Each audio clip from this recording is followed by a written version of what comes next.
Hey, this is Dayce Derkatch of the Regina Pats. You're listening to Pats Cast with Kevin and Chris. At the line, Hamilton walks in, fires, scores! Regina has the opening goal. Caden Brown deflects it at home, and that's his team leading 15th of the season. Bounces across the line, drop pass, Moore shoots, score! A little drop pass from Jace Eglin, deposited home by Zach Moore. Puck floated out by Fawcett. Jonas Wu is nailed by Keith Fawcett as he sends him to the ice. Now another breakaway. Parr is robbed by Merrick Schlenker. Face-off won by Medicine Hat. Hager walks into the line, swipes it across. One-timer. Great save by Schlenker. Brizgalov robbed. Liam Ruck pokes it to his twin brother Marcus Ruck. Centering pass in front. What a stop by Merrick Schlenker. Oh my goodness. A left pad save. Desperation stop right there on Ruck. Now back up the ice, a breakaway for Lushka. McKenzie all alone. Backhander, glove save. McKenzie, backdoor pass. McFadden shoots, stop made. Rebound, Ziprick, backdoor pass as well. And stop made by Hutchison on the seat of his pants. McFadden springs Lakovich on a breakaway. Here he comes, backhander. And he's stone cold by Hutchison. Trying to go 5-hole on him. McNutt from the line, fires a shot and stops. Rebound, score! And we are tied! McNutt throws a wrist shot on goal. It bounces around in front for a little bit. Finally, Cohen Clausen finds it, puts the garbage home. Oh, what a finish we're in for, Dante. Wow. Zach Moore left circle, pass in front, Lancer shoots, it stops, rebound, score! It's Keith Fawcett! 35 seconds to play in regulation. 2-1 Pats. Welcome to Pats Cast, the unofficial Regina Pats podcast. It's episode 216. It's November 16th. Chris here, Kevin there.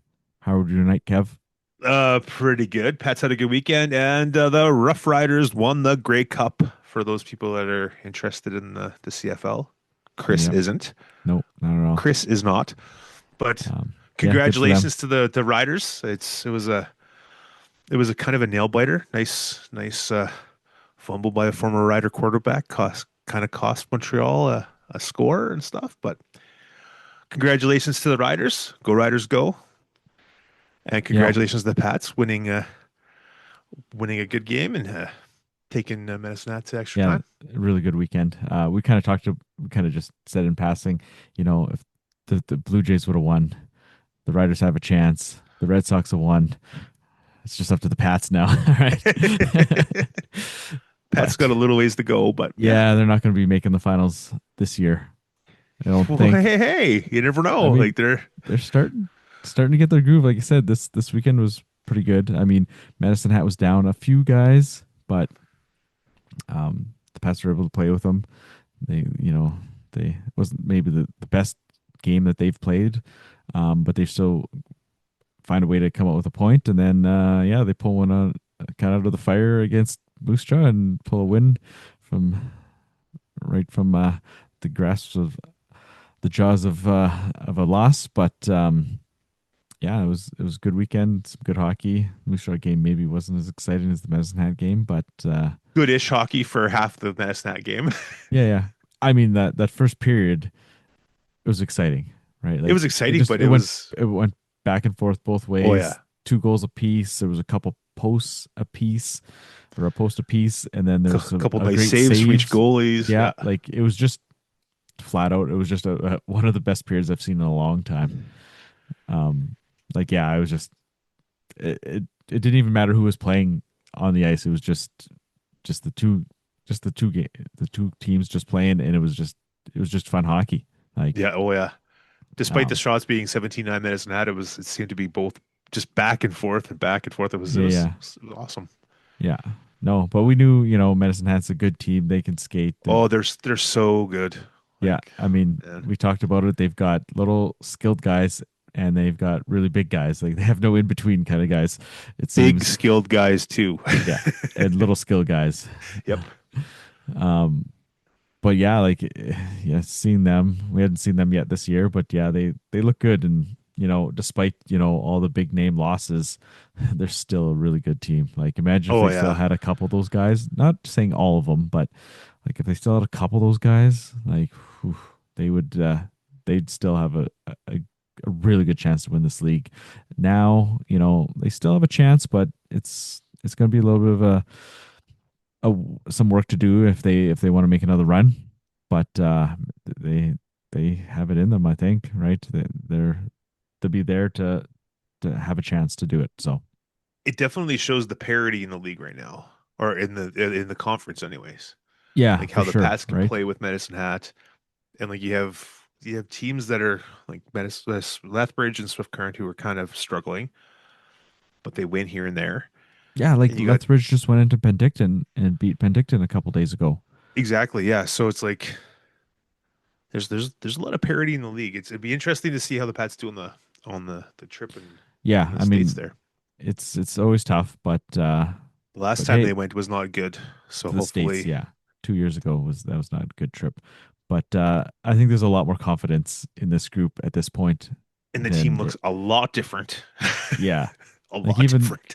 even from last year, like we talked about it, like last year and the year before, like the pain and the roster turnover is for this is is what it was meant to be for like what we're seeing on the ice, right? Like that's what Yep. why Al did this. Like it's starting to come to fruition, right?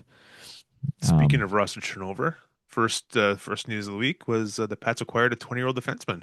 Yeah, they end up filling that spot. Obviously with Bridgman being out 68 now, they needed another guy, especially going on the road trip. They need another veteran guy. So yeah, they bring in a 20 from Everett for what was a fifth, sixth, something like that. A fifth and 28. Fifth and 28. Medicine Lethbridge's Yeah. pick. So yeah, And he's a Sasky boy, which is awesome. Another Sasky boy. I'm happy with that.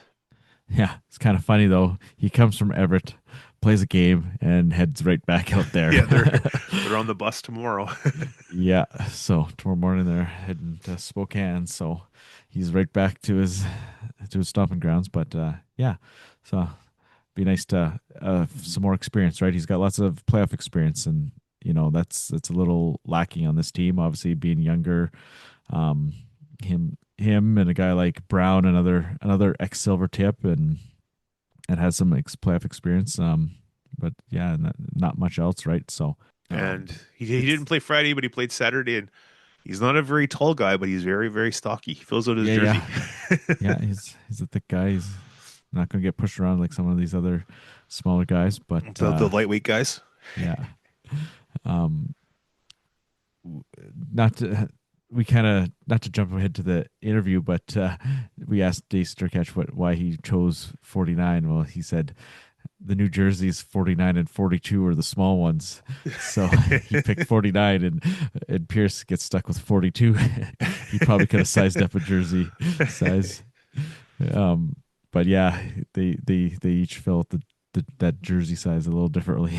Oh yeah. So, but yeah, no, I see if he's a physical guy. I don't know yet. We didn't really see a ton of that on Saturday night. Didn't really notice that, but he handles the puck well. He's got what, 5 goals he said this year, 4 goals this 4 year goals in already. 15 games with Yeah, Everett. So maybe a little bit of offensive upside. He doesn't have a ton of career goals, but yeah, we'll see what happens. You never know. A 20-year-old could break out. See what happens, and Well, yeah, and also the fact he was playing behind DuPont last year, so yeah. He'll probably get a little more ice here, right? He'll be probably bumped up a little bit. that would be the assumption. But But yeah, no, he's 20. He's got 150 career games plus, and yeah, like you said, the playoff experience, which is a bonus. mm-hmm. And he's localish. Yeah. So I like it. Yeah, definitely.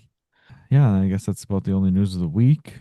But yeah, kind of go back to that Messinat game. I guess kind of jumped the gun on that a bit, but kind of just got rolling with it. But yeah, the second period was kind of rough for the Pats. Oh yeah.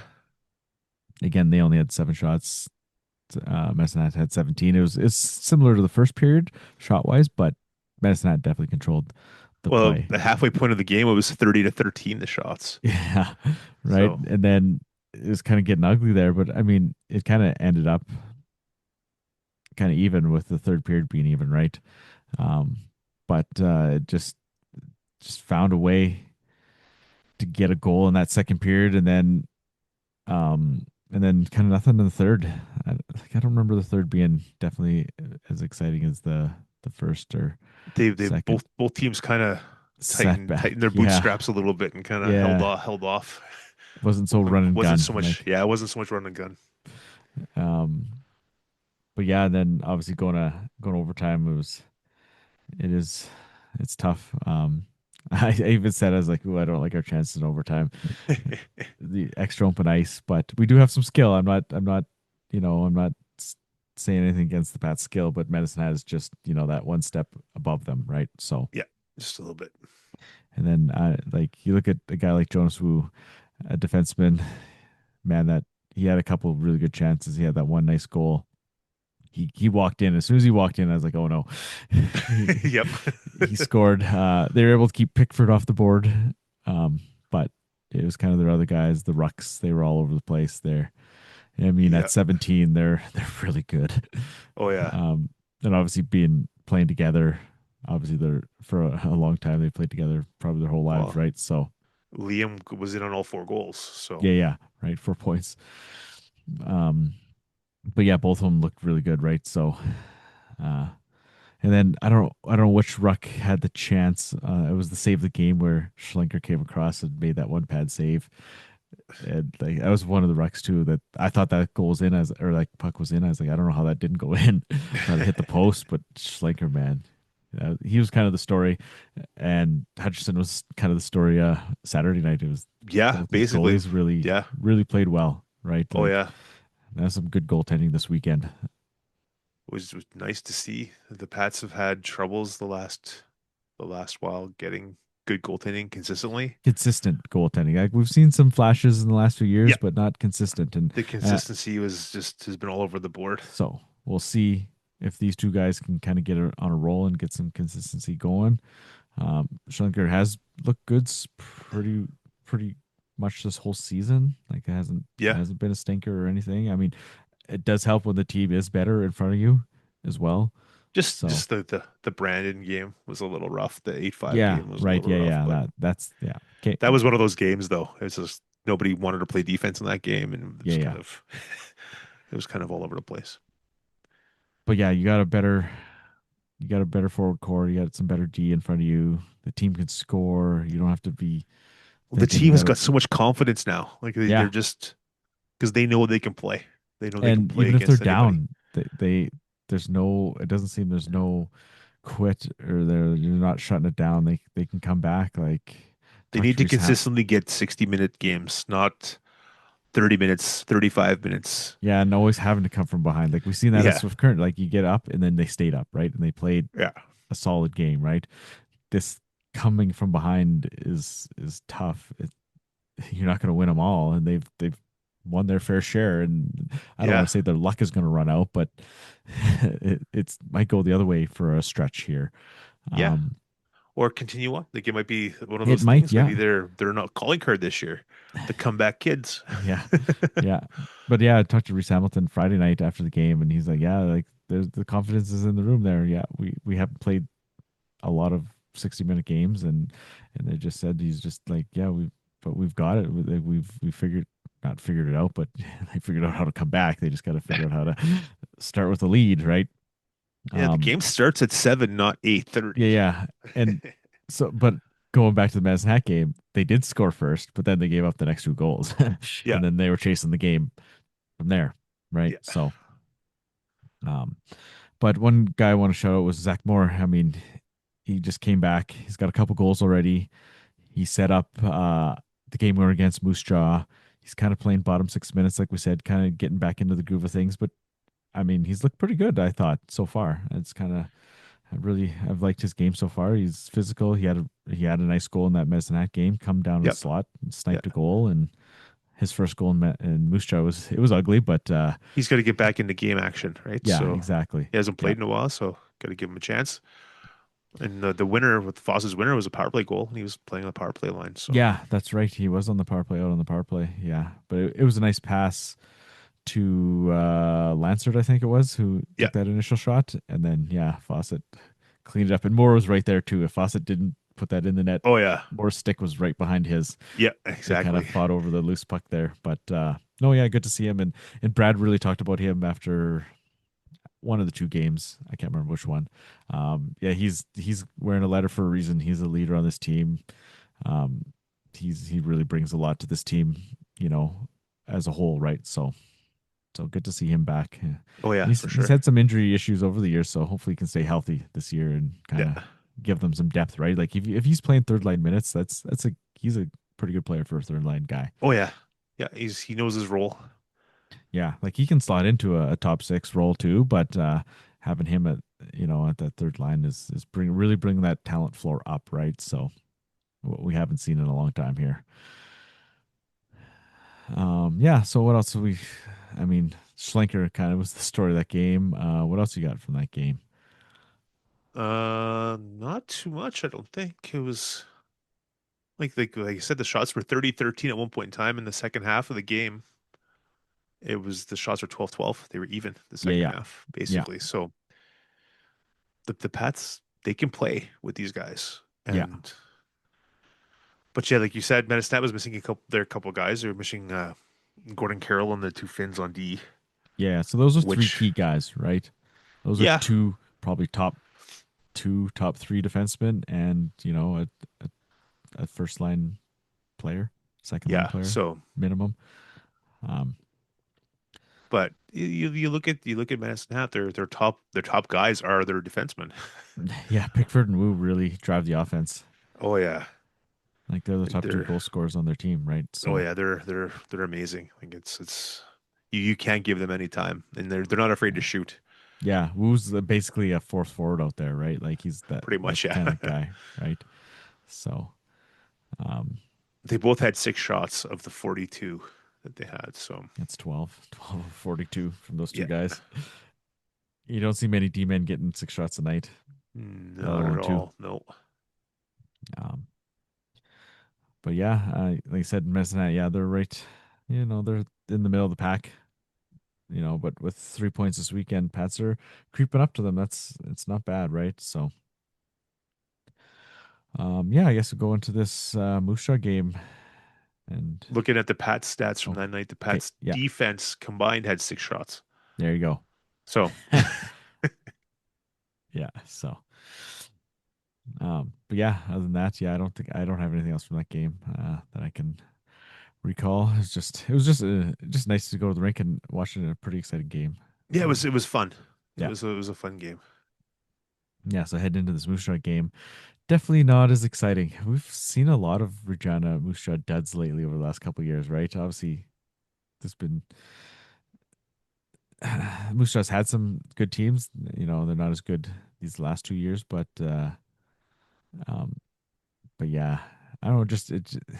I'm not saying the fire isn't there, but it doesn't seem like it's there. Regina Moose Jaw, like it's not like it was before, where it was like, ooh, home and homes, right? That really brought the best out of these two teams, but yeah, there hasn't been as much jam there, I guess I'd say, uh, but again, this game was on the goaltenders. Both goaltenders, man, played some excellent hockey. It was yeah, I don't know. It was interesting. The Pats had some good opportunities, but they had some 2-on-1s, no shot on net. That was like they had, I bet you, 3 or 4 2-on-runs where they didn't have a shot on net and didn't even have a chance to score. Yeah, exactly. Yeah. Yeah. Um, Lots of odd man rushes and nothing to account Nothing for to it. show for it, right? And like it was kind of like it was a 1-0 game late, and you're just like, okay, are the Pats gonna get anything going? Like they had some chances, um, but it was just, yeah, I don't know. It was kind of, When I yeah, when I first saw the starting lineups and I saw that Jones was playing against Hutchison, I was like, oh, this could be a barn burner. I thought, well, because both are statistically not the greatest stat wise, yeah, but man, they were both amazing. They made some yeah, unbelievable saves. Like it was yeah. You look at crazy. you look at the last game in Moose Jaw, it was a 6-3 game with the starters in, and now Yeah. you go to the backups here, and it's a 2-1 Oh yeah. It duel, was. goaltending duel, and Well, yeah, I'm sure both of them Hutchison played had well. something to prove, Yeah, oh, 100% and for sure. he played well. I think Yeah, he was all over. I like the fact he's a little bit taller, and I love the fact that he wears the brown pads in net. oh yeah, those are so nice. The old school pads. That's my jam. I'm vintage, and yeah, he played well. Like it's unbelievable. Yeah, obviously, like you said, he's got that little extra juice in him playing against Moose Jaw. Um, but yeah, you just never know. Like we said, Moose Jaw scores a lot, but they do give up a lot, right? And it Yeah, was neither of those. It was a 2-1 game, and yeah, just Klassen. I think what was Klassen's goal? I can't even remember it now. But like, um, was it the tip? I think it was the tip, right? yeah, Yeah, off McNutt's shot from the point, yeah, right? Just got a tip, and then boom, then you got some life, right? Got a little bit of life, and then you get the power play late, and yeah. And Drayson took that penalty late, high sticking yeah, call with like oof, that was a just tough one. under a minute left, Yeah, and and the then Pats made him pay. yeah, and then you score 20 seconds later. Like, got to give a shout out to Rohan, social media Pat's guy. He already had goal typed in the Twitter. He's under the Twitter post. He's just ready to hit send like before as soon as the power play came. He's like, "Look, called it." I was like, "Yeah, you did. Way to go!" Like that's awesome. That's awesome. But yeah, you get a chance, and the one it just squeaks through. Like I don't want to say I'll take the goal, but like it's tough for him personally to let that one go after he played so well, right? It Yeah, just squeaks through, and Fawcett just taps it in. But yeah. yeah, whatever, I'll take it. Any win over Moose Jaw is a win in my books, right? Like you take that all day. So But going back to what you were saying earlier, that there was no fire in this game. Like you said, and there have been some duds lately, but man, there was hardly any like extracurriculars. There was hardly yeah, any. not after the whistle, Yeah, it right? was. There was a couple Yeah, little shoves and stuff, but it was just kind of like, okay, we're playing a game. We're gonna get out of here as soon as possible, kind was of it? thing. It's I just think was it weird. Kamloops game that there was a ton of that. Yeah, Yeah, right. Like a team that you don't see. I guess maybe thinking of, well, there's no retribution because we only see him once, so we'll just go at it, right? And then, yeah, but yeah, like yeah, there wasn't. Yeah, like you said, I didn't even think about that. But yeah, now that you say that, it's like yeah, there wasn't really anything after the whistle at all, right? And so, but yeah, I don't know. but the Pats continue to be the comeback kids, like scoring, scoring late to win, scoring in the third period to tie it, scoring late to win. Like it's nice to see them at 500. Hopefully they Yeah, can continue on and only get better, yeah, it was it's three especially points. especially heading on the road. Yeah, right. Like I said, there's lots of confidence in this group heading onto the road. I said last week, 2 points would be nice, one win out of these two, and you get three, and that close to having 4 points. Like Yeah, you beat Medicine Hat in overtime, you take 4 points. Like that would have been even better. Like they were that close. yeah. Um, but yeah, heading into this road trip, hopefully they take that confidence and carry on with it because there's some Because good teams out there, right? the last time the Pats went to the States, they didn't fare very well. So Yeah, it was 2 years ago. It was at the end of the season. They didn't do it in November at I Agribition. don't want to talk about it. They just Yeah, didn't it do was very well. bad hockey. It was just not good. That was the beginning of the end of the season for sure because they were Yeah, close to the playoffs and then they were not when they came back. yeah. Then it I'm not was saying they would have made the playoffs, but they were close to the playoffs and then all of a sudden there they was a weren't. small chance, but yeah, that kind of just put the nail in the coffin there. Yeah, but yeah, I mean, now that this team is after all the trades and everything last year, talking to Reese Hamilton, he's like, I said, well, yeah, all these guys are finally together, after being, just thrown together last year, literally.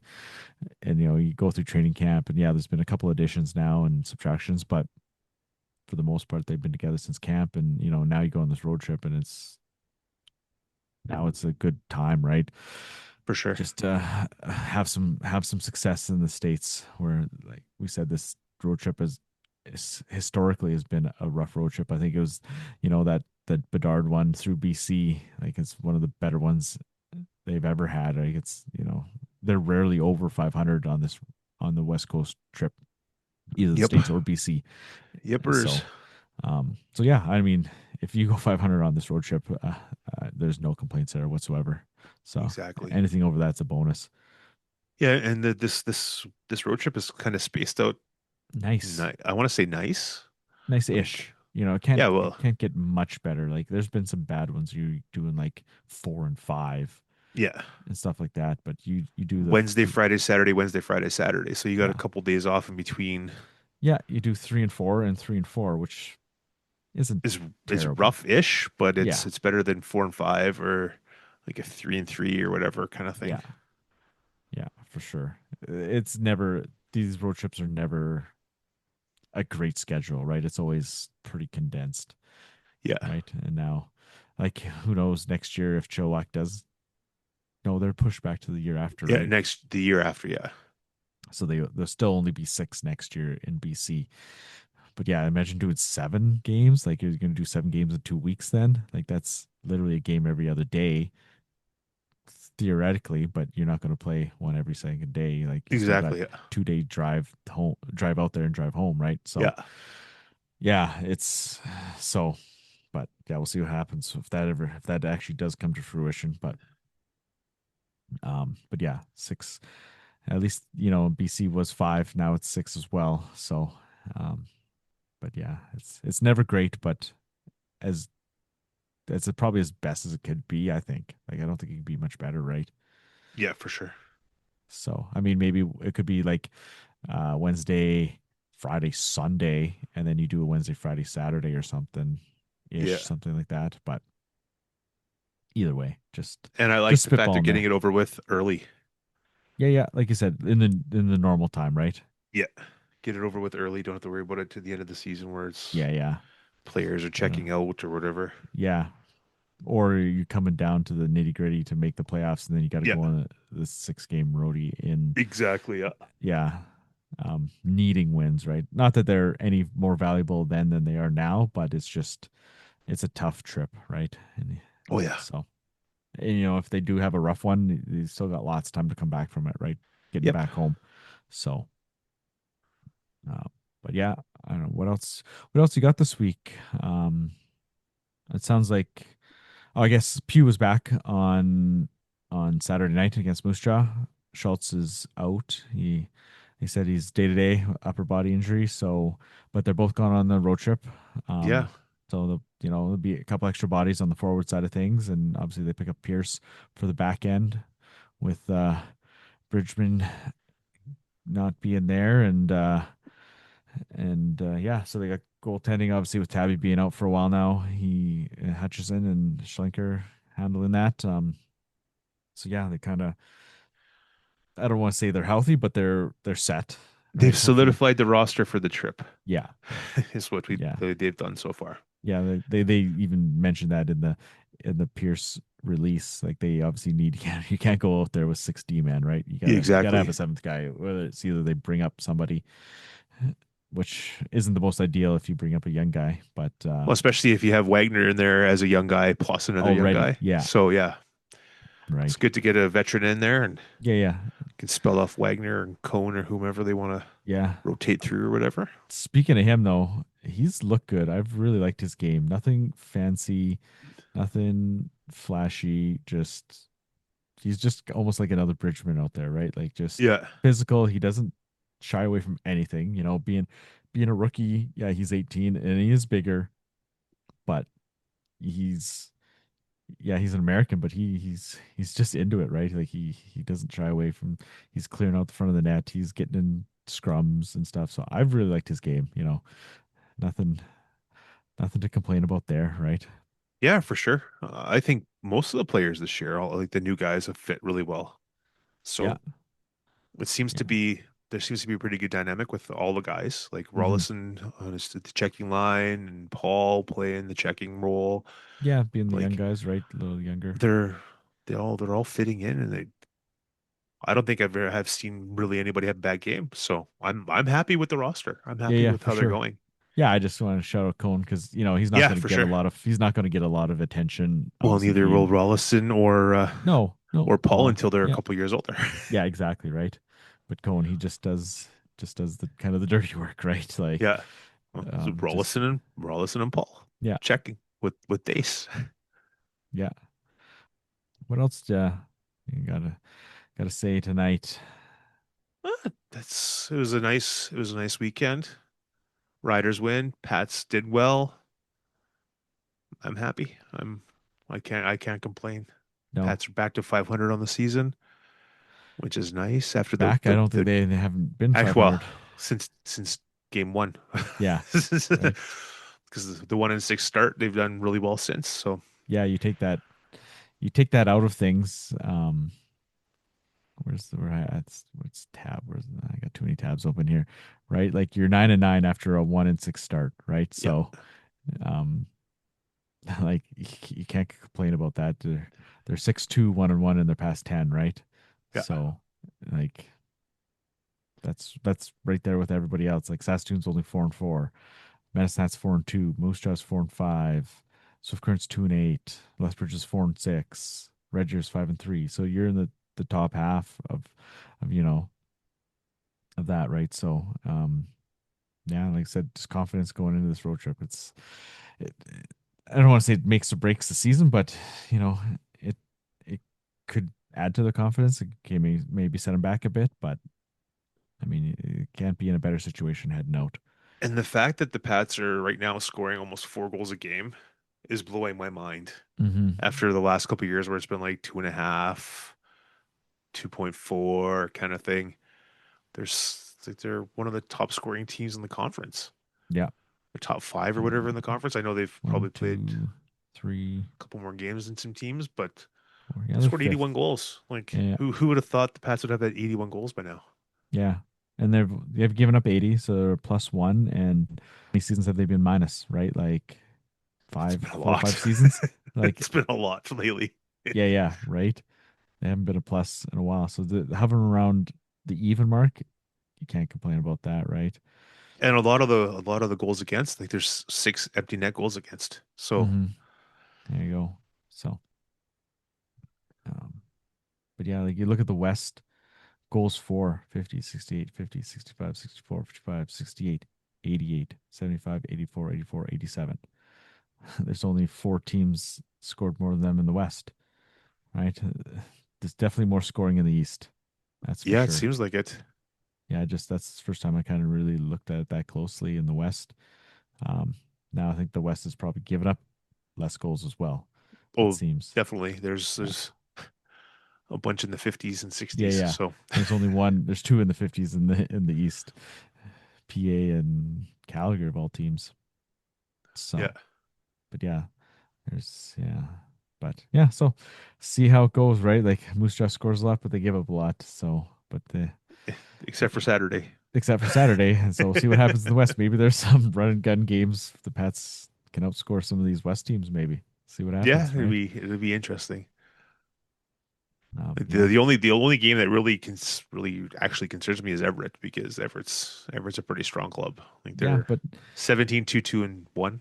PA beat them, right? I'm not doing that whole thing. Well, PA beat them, so the Pats can beat them because Yeah. Pats can almost be PA, right? But Yeah. um, but yeah, the Pats can play with PA, like we've seen it.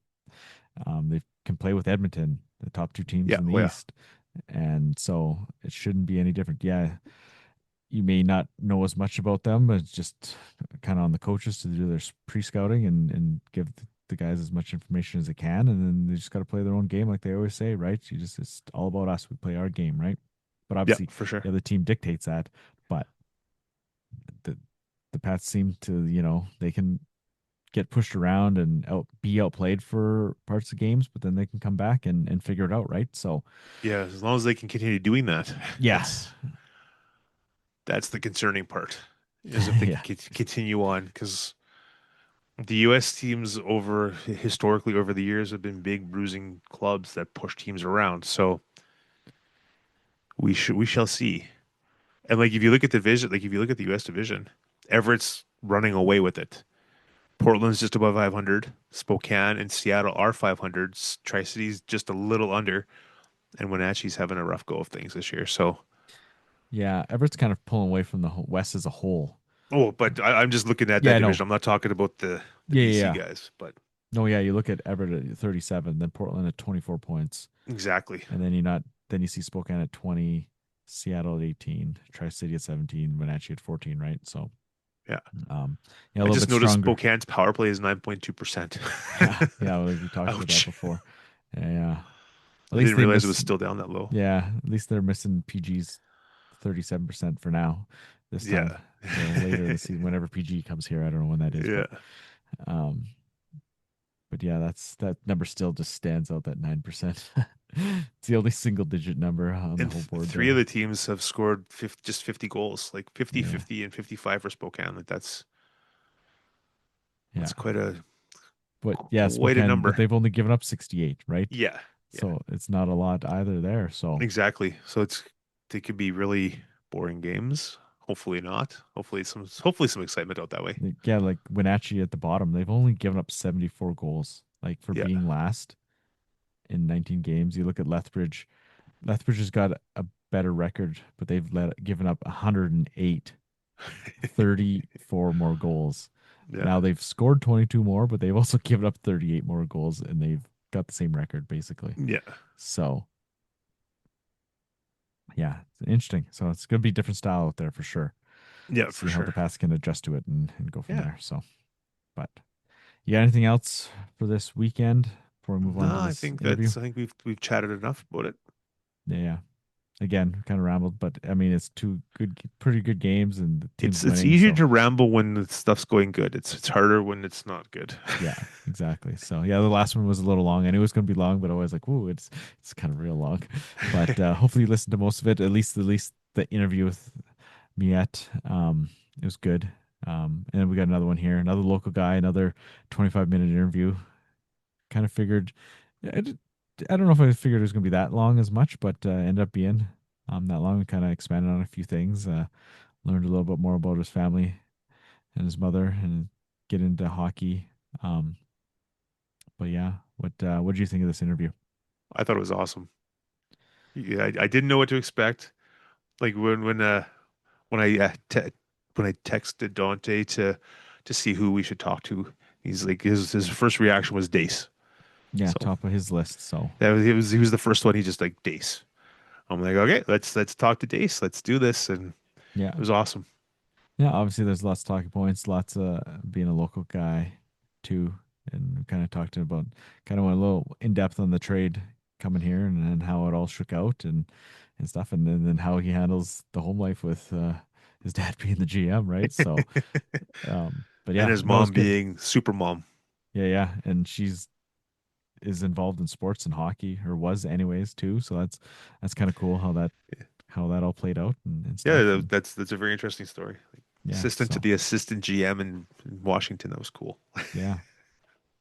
And did some basketball stuff and as well with the 76ers. Wizards. I don't know basketball. The 76ers. That's Philadelphia. Philadelphia, okay. Yeah. She was in Washington. Yeah. I don't watch basketball at all, so that's not my jam. But yeah, anyways, we should get to this interview here.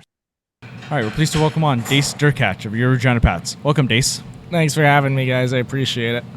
Hey, Dayce, first off, where were you born and raised? I was born in Regina, Saskatchewan, born and raised. Until I was 3 years old, we lived out in Wilcox, Saskatchewan, because my dad worked at Notre Dame as the head of hockey operations out there.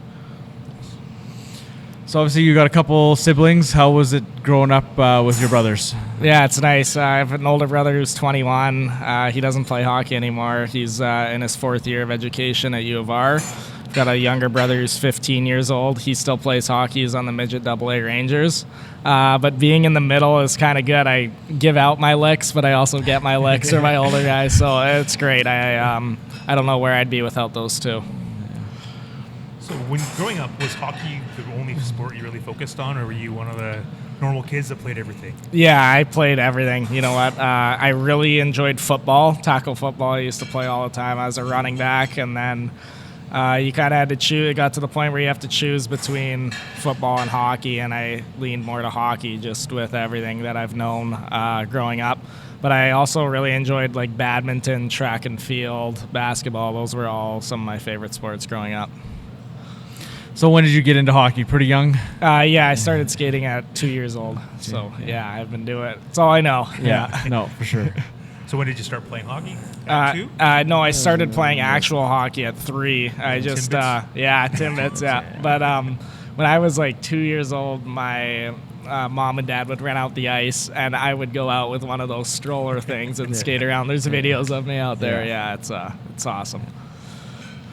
So we usually ask how influential your parents were in your hockey and sporting career, but that's kind of obvious. So what was it like growing up with your dad being Dale? Yeah, you know what? I didn't really know too much about my dad until I was about 7 or 8 years old, when I'm going to the dressing room and my coaches are telling me, man, have you searched up this guy's stats? And I used to collect hockey cards as a kid, and that's kind of when it hit me. I was all into stats about everything, and I found out, geez, my dad's pretty good. He's also got a bronze medal laying around the house somewhere from Team Canada. He played with Mario Lemieux. But, yeah, he's a huge impact in my life. But the one that gets overlooked is my mom. She's such a competitive person.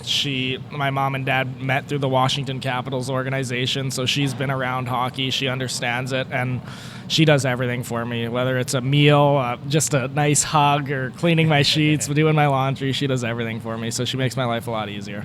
Moms are always the behind-the-scenes glue, aren't they, right? Yeah, they sure are. They sure are, and she's the greatest mom ever. I love her.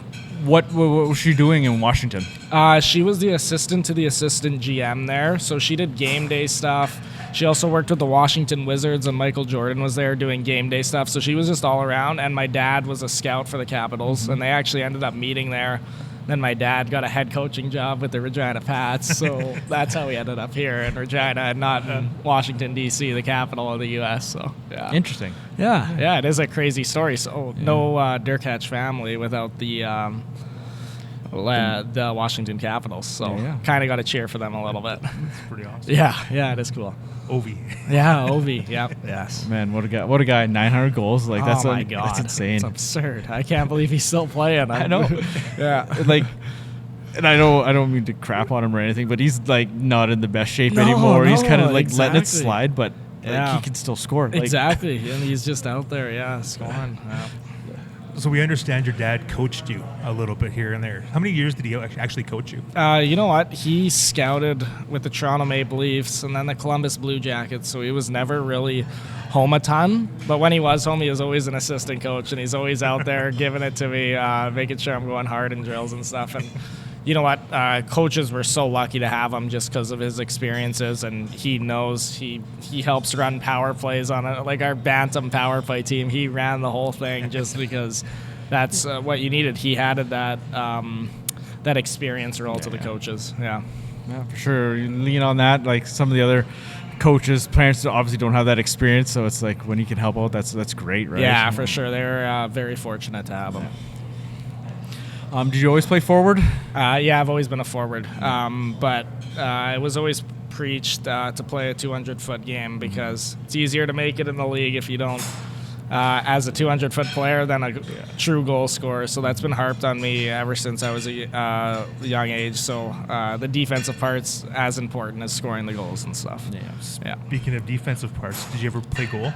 I never played goal. You know what? Not even in like 3-4-5 when they would like switch the goalie. I just wanted to go and skate and get the little blue puck because it was the light puck. But yeah, I never wanted to sit back. I find goalie boring. I don't know how those guys do it, but yeah. So favorite team growing up then? Favorite team growing up was actually the San Jose Sharks. My 3-4-5 team was the Sharks, so then I kind of leaned to the Sharks and got to go and see them play in Edmonton. And then obviously my dad had a job with Toronto for 3 years, and we got to go to Arizona with the Scouts and watch a Toronto Maple Leafs game. I got to meet the players at their morning skate, so kind of shifted to a Leafs fan there. And now that my dad's not with any kind of team, I shift back to the Washington Capitals because obviously I wouldn't be here. But I just love watching the NHL, and my favorite player to watch is Sebastian Aho. He plays on the Carolina Hurricanes just because he plays a full 200-foot game. He's so underrated. He puts up like 80, 90 points a year and gets on not even talked about as a superstar or anything. So I really try and idol my game after him, and I love watching him play. So who was your favorite player growing up before Sebastian? Growing up was Joe Pavelski. Yeah, he had the white stick, and I was like, gosh, that's my guy. Yeah. No white stick for you, though? No white stick for me. I had the stick that had Crosby on it when I was younger. Yeah, so. Yes. So you look up to Aho, kind of model your game after him. Anybody else in the league that you kind of take stuff from? Not really, but a player who played on the Pats a couple of years ago, Tanner Howe. He plays a full 200-foot game, and he's physical, and he can score. That's exactly what I want to be. That's the exact perfect player that I think in my eyes. Like everybody, Bedard, whatever. Like he scores all the goals, but realistically, Tanner Howe, right? Yeah, Tanner Howe's like he hits. He plays a 200-foot game, and he's just such a leader. So that's a guy that I also look up to. So tell us your favorite minor hockey memory. What was your favorite memory? My favorite minor hockey memory is we in Adam. My team was the Buffaloes. We had a bus trip to Bismarck. It's near North Dakota, and we were like not very good at all. I don't think we'd won very many games, and we were going to this tournament. We're playing against these U.S. teams who were going to pump us, and we got pumped in round robin, but it was one of those tournaments where you can work your way. Every team makes it to the elimination round. And we ended up winning the game that mattered in a shootout, and I remember getting the shootout winner. And we ended up securing. We didn't win gold; we got silver, but we ended up winning that game to get a medal. So that's probably my favorite childhood memory. Yeah, nice. Yeah, nice. So then coming back to here, you did the whole minor hockey thing in Regina. Was it the school option ever come across your mind, or was it just sticking to Regina and then the minor hockey kind of pattern? Yeah, you know what? Schooling was an option just because of how small I am. I was hoping maybe I wait a little bit, I can develop, get bigger, stronger. But just growing up watching the Pats games from 10 years old up and basically being born in this rank here at the Brand Center, it kind of persuaded my decision. Yeah. So when you were 14, you had a good campaign as a 14 and a U15, and you got a taste of AAA. What was that like?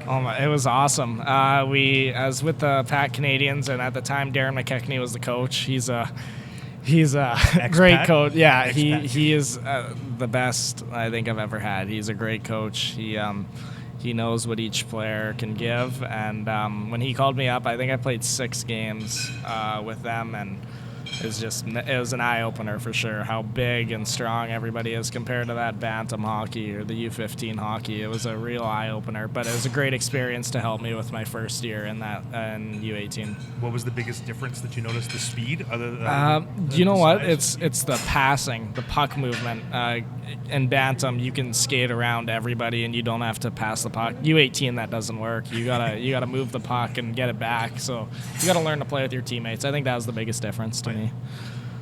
So that led you into the WHL draft that year. What kind of, do you have any expectations or thoughts about it going in? You talked to some teams, obviously, and I talked to most of the teams through questionnaires, and then some teams sat down, talk in person. But as a smaller guy, I had a pretty good year in bantam. Put up a fair amount of points in the Saskatchewan League. But then there's the academy teams, and so there's a lot of factors that go into it. And as a smaller player, I was hoping around the 3rd or 4th round, and I was refreshing that damn website every second. I was at school actually when I got drafted, and Prince Albert. I was lucky enough. Prince Albert took a shot on me with the 64th pick in the 3rd round. So it's a pretty awesome day. Yeah. What did you think when PA drafted you? You know what? I knew a little bit about the organization because my dad was the director of hockey operations there, and they're growing up. There's pictures of me with a PA jersey on at 5 or 6 years old, which is crazy. But I knew Bruno Zerillo and Curtis Hunt really well, and I was just so fortunate that they took a chance on me. And when they drafted me, they kind of said, like, you're going to be that older guy with the young guys coming in. They've got, like, Rudolph, Boychuk, Meunier now, like Brock Cripps, all those young guys. So they've got a really strong team right now, and they're going to be tough to beat. So, yeah. So last season you started with the Patsies here, but then you make the jump to the PA. What was that like? Yeah, it was crazy. I go up to PA, expectations to make the team as a 17-year-old.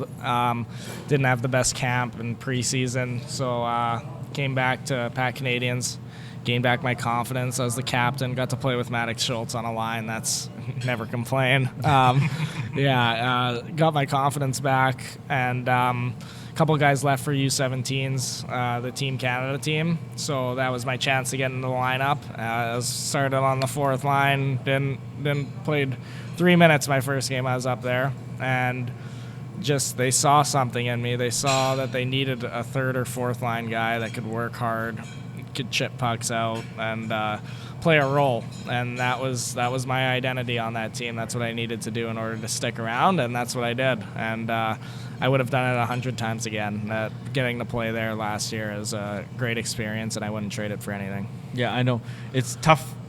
It's obviously making that jump to the WHL, but how tough was it leaving that Patsies team? Because you knew that they were going to be pretty good. Yeah, you know what? It was very tough, and to see them win the TELUS Cup, obviously it's a little heartfelt, but those are all my brothers, and I'm so happy. I wouldn't want it any other way for them, but it definitely did sting a little bit. Yeah. So what was your welcome to the WHL moment in PA? My welcome to the WHL moment in PA, gosh. Could be good or bad or... Yeah, so you, everybody who's an AP has to wear a cage, right? And I showed up to the rink one Monday, and my helmet is flipped around, and it's got a visor. And on the helmet is tape, and each guy wrote on it some weird joke, like, to me, like... lift a weight, or like, and I had to rip off all these stickers. That was kind of my welcome to league. They were all excited for me, but yeah, it was pretty cool to get that visor. Yeah, for sure. So you coming into this season, things didn't work out in PA, but then you find yourself here. How did that go from like maybe a low point to a high point for you? Yeah, you know what? Super. Bummed out to leave PA. Obviously, like I said before, they had such a strong team. I was really looking forward to going on a run this year. When I found out I was getting traded to the Pats, though, I mean, that's the second best option. I'm at my hometown. We have a great team here, and we're finally starting to come around. And I feel like we're making moves for pieces that we need, and we're starting to figure it out here. So I'm super excited, and I hope, you know what, anything can happen when you make the playoffs, so that's our goal. Yeah. It kind of sounded like it was a bit, the ball was kind of in your court on the trade kind of side of things. Heard an interview with your dad and said it was almost kind of up to you if you wanted to make that decision to come here, because obviously he's here and all that stuff and all. Yeah, the media was the biggest thing for me. I'm such a believer in you have to work for everything you get. And when my dad first approached me with the trade, I didn't say yes right away. It took me at least 2 sleeps to figure it out if this is what I wanted to do or if I wanted to go test my luck someplace else. And I just ended up finding that this was the best decision for me for my development. And you know what people say, I just kind of got to block it out, and the people who actually know me know that I deserve to be here. Yeah, and he also did say in that interview that, you know, it was the other team's staff. Like, it wasn't just him saying, hey, bring my son in, right? Like, they approached him saying, hey, if he's available, then hey, that could be an option for us. That definitely helped me in making my decision, knowing that it wasn't just my dad preaching for me, it was all the staff. So, yeah. So what's it like having your dad watching your game closely now as the GM here? You know what? We don't talk a lot about hockey. You know what? That's We good. used to have the car ride homes, and we'd talk. Now that he's, I have to go to his office and talk to him if I want to talk about my game. So my mom's really stepped up in that part about telling me about my game and stuff, because me and my dad, it's not as it's a little bit different now with stuff going on. But yeah, he's still there to watch video with me or do whatever I need to help me be a better player. He's being dad. There you go. Yeah, he leaves the home stuff at home and the hockey stuff here, right? Exactly. At the rink. There you go. Exactly. There you go. He's being Correct. dad. Yep. Yeah. Yeah. It's a weird little dilemma there, but yeah, we're working on it. Yeah, that's good. Any specific reason why you were number 49, or is it just the only option you had? Our equipment manager, Gord Cochran, called me when I decided to play here. He's a great guy, and he said to me that with the new Under Armour sponsor on the jerseys, there's 2 numbers that are small jerseys.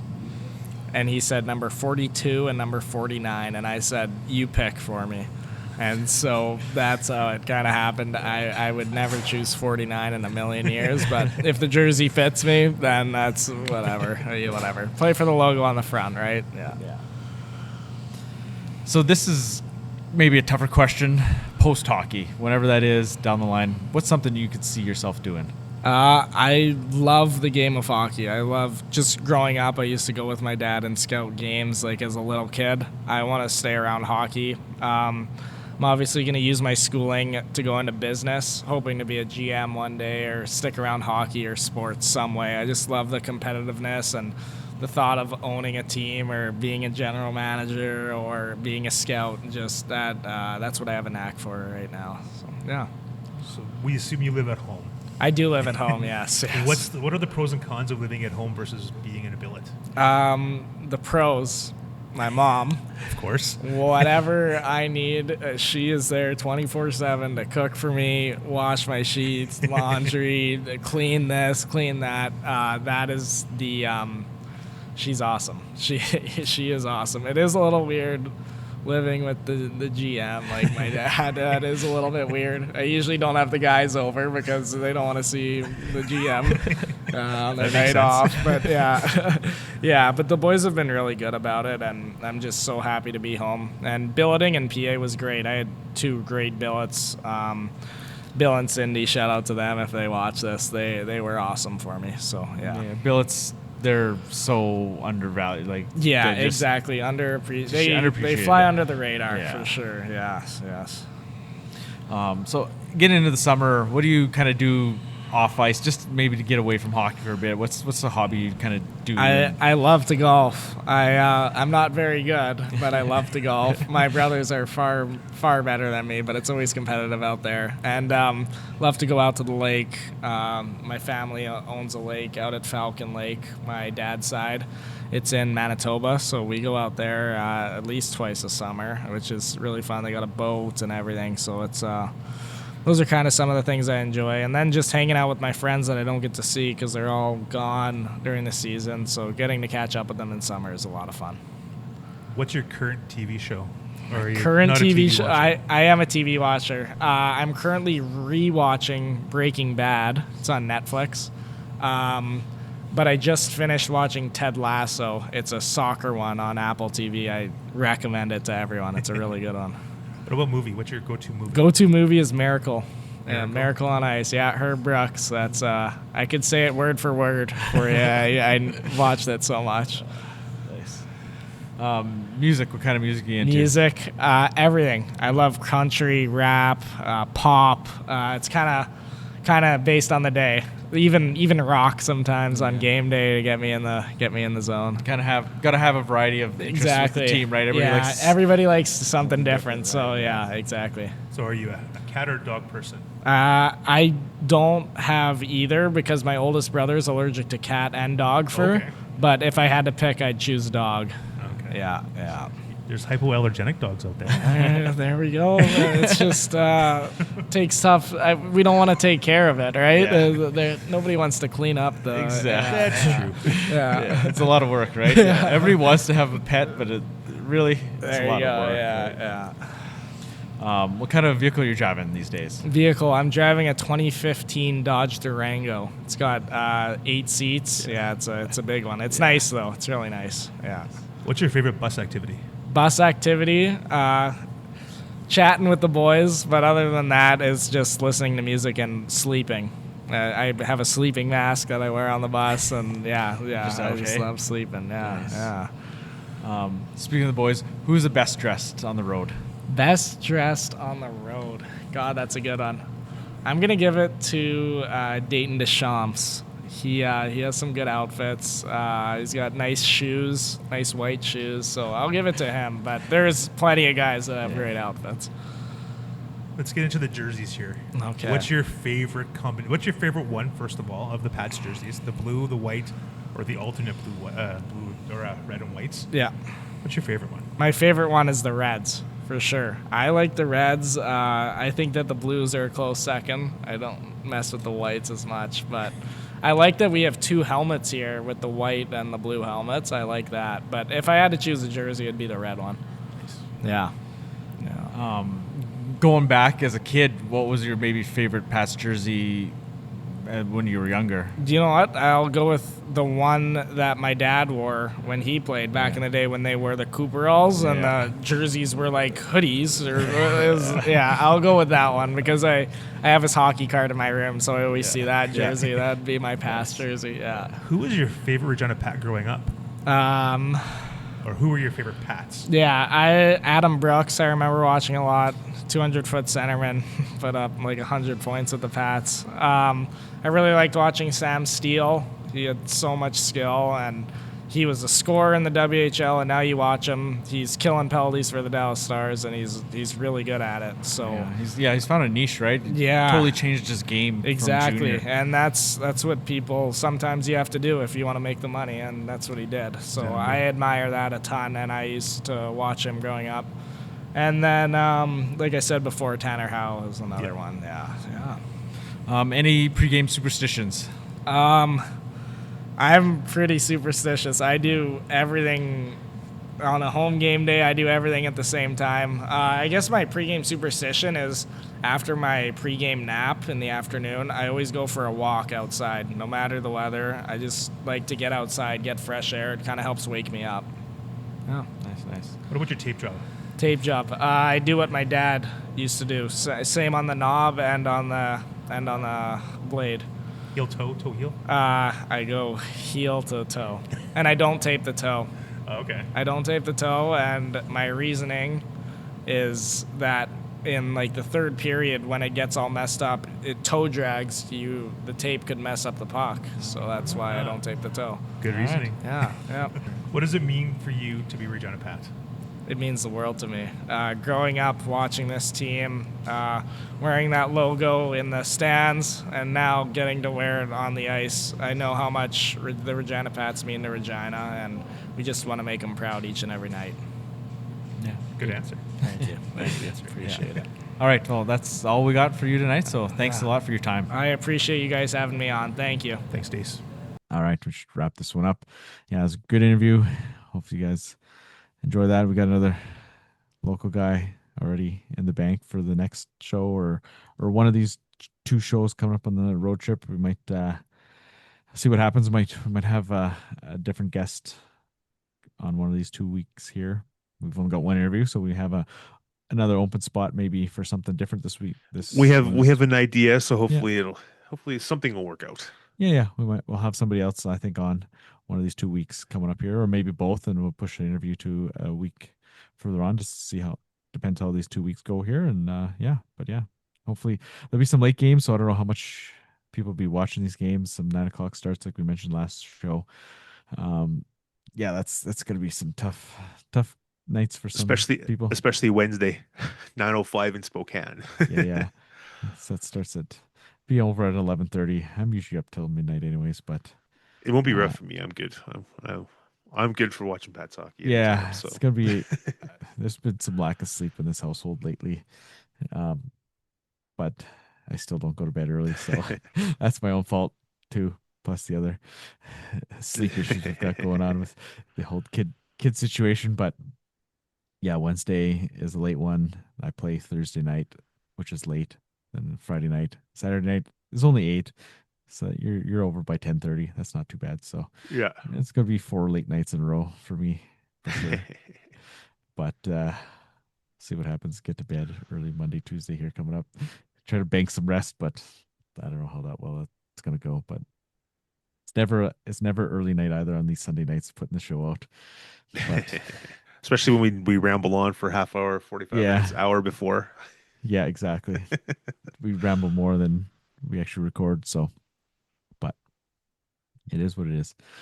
Yeah, we wouldn't do it if we didn't enjoy doing this, so exactly. Hopefully you guys enjoy these interviews, and yeah, so with that we should probably get out of here, and we'll see you at the rink, but tune in to hopefully some good Pats hockey this week. So have a good night. Have a good one.